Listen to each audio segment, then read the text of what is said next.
Well, parental alienation is usually it's a small part of an extremely destructive dynamic that exists within a family. And it usually comes out when there is breakdown within the family, when mum and mum, dad and dad decide they have to split up. But what I want to be very certain about is that there is existing psychopathology in one of the parents already. It's always been there. It doesn't just pop out of nothing. It's already been there in the relationship, but things were probably very good. Things were probably very stable. So it was sort of in remission in the parent who was suffering from it. Then when the stress of a relationship happens, what tends to happen is it explodes outwards, and there is an effort to keep the children from seeing the other parent. A great deal of that behaviour can be completely unconscious.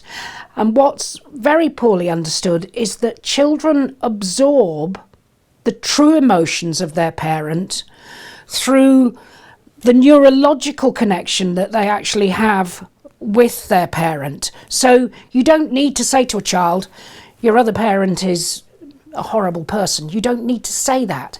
Their body language, the micro expressions on their face, their tone of voice is absorbed by children up to the age of about 13, when you start actually tending to look at things more externally. But what we're talking about here is what is generally termed intuition, because you read people. We read people.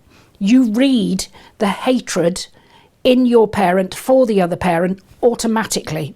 There's a great many people who are so upset when the split happens that they are so incredibly hurt that they think, it's not right that their, ex-partner should see the children. They're not paying maintenance. They were never nice. They were horrible to me. And so they may keep the child back. Now, with these parents, usually if you go in and you show what's happening and you put in the right some sort of resolution, then you're going to do okay on that.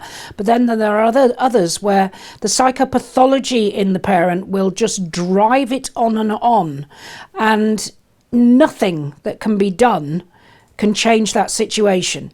And if you go in and just say, well, this family needs therapy, what you'll find is they'll say, well, it's the children need therapy. It's not. This is a problem between parents. It is not the children. The children are the ones that are being harmed. The harm actually already can exist within the family already. And in some cases where the alienation is so bad that maybe one of the parents has not seen their children even for years, the harm continues because of the existing psychopathology in the parent that is still resident. That harm still continues.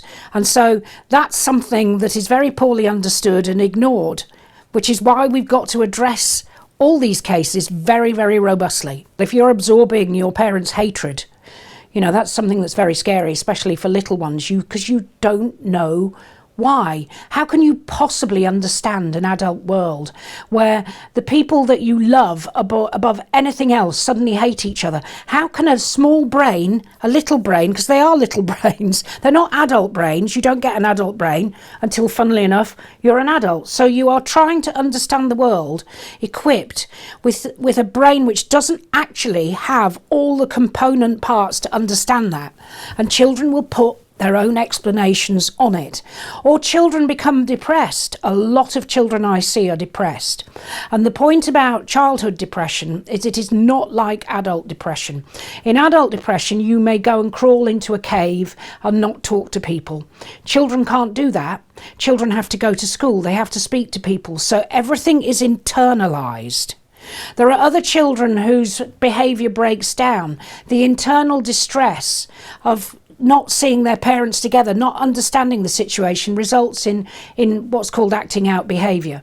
And at which point you can get the narcissistic parent believing that must be ADHD or autism, because the problem can't possibly be to do with them. So they have to medicalise it. And at which point you have these false diagnoses being given that follow children through their entire life.